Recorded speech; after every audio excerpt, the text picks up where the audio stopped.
it's important.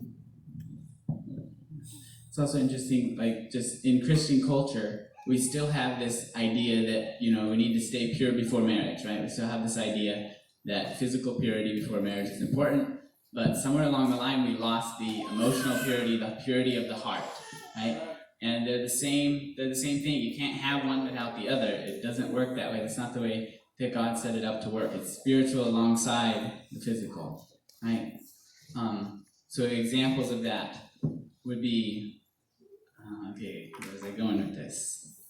Examples of that. What was my example? Forgot it. Okay. Okay, let's go ahead and read this verse. Maybe it'll come back to me. Got it. Back.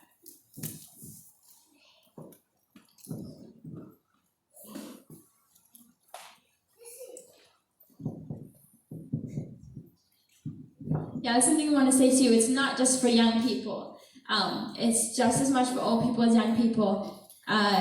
The Father wants a pure bride. He's not looking for a bride with spots. That includes older people and younger people. Even if you don't get married, He wants purity. It's the end goal is not marriage. It's a beautiful picture, and if He gives that to you, embrace it. It's wonderful.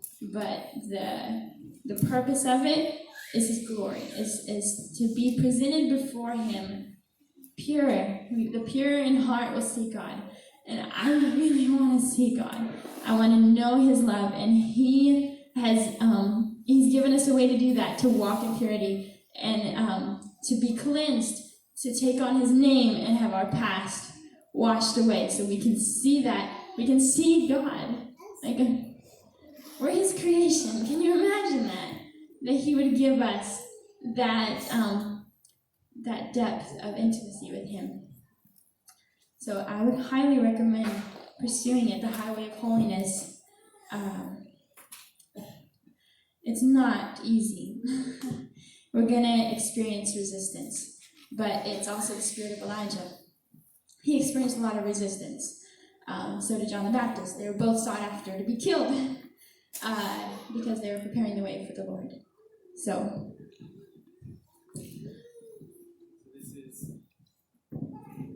this is in 1 Thessalonians. It says, "Finally then, brethren, we request and exhort you in the Master Yeshua that as you received from us instruction as to how you ought to walk and please God, just as you actually do walk, that you excel still more.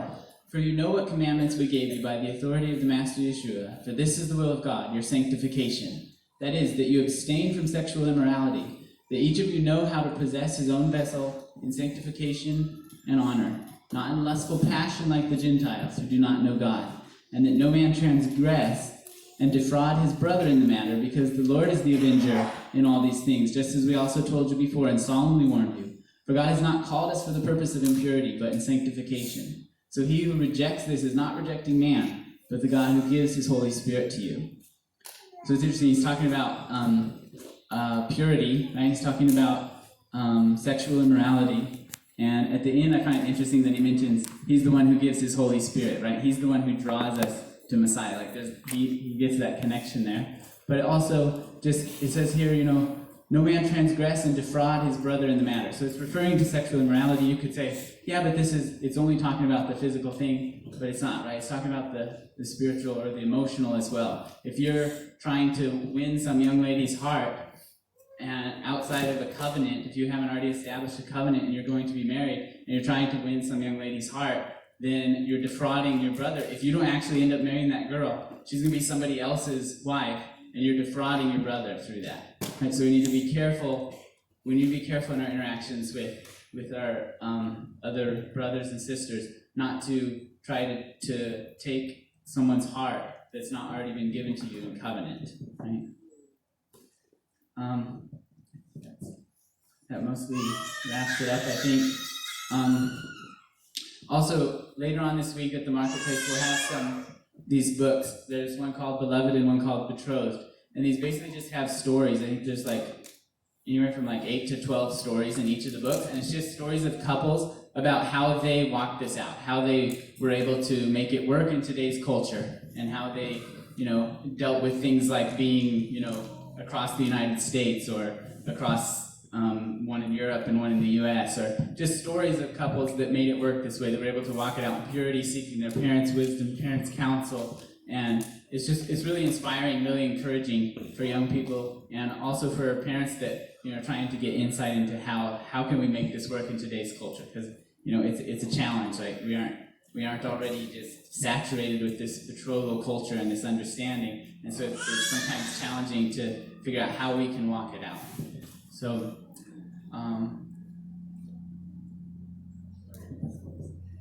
it's okay to be weird too. Like the culture is gonna say you're weird. We were in the process. We went to the library, and the lady, librarian there. I told her that I never really had conversations with Joseph outside of Hebrew, and she's like, "How do you even know he's a good kisser?" I was like, that never occurred to me. That's how crazy our culture is. They're gonna think you're weird for not wanting to know someone ahead of time when it's impossible anyways, and to that extent. So embrace it. Embrace the weirdness. Just on that note, thinking about that just being so countercultural. Think about the guy who came to prepare the way for the Lord, right? John the Baptist, who came in the spirit of Elijah, right? The spirit of Elijah is like this huge thing, returns the hearts of the fathers to the children.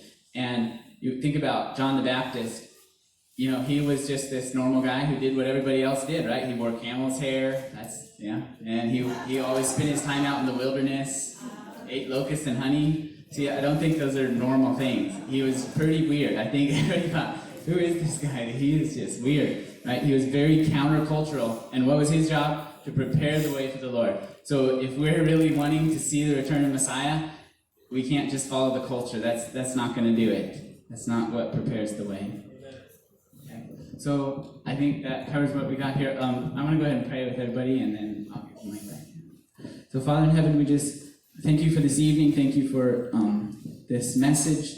Thank you for the picture that you've given us through Yeshua. Thank you for your love for us and the way that you pursue us. Help us, Father, to, in today's culture and in when wickedness is all around us, when carelessness surrounds us, help us to thoughtfully pursue these things. Help us to pursue purity. Help us to find that place of knowing you so deeply and being so connected to you that we walk out these things and be able to truly connect to you on a deeper level. Father, just give us insight, give us wisdom for how to walk counter to the culture and in line with you.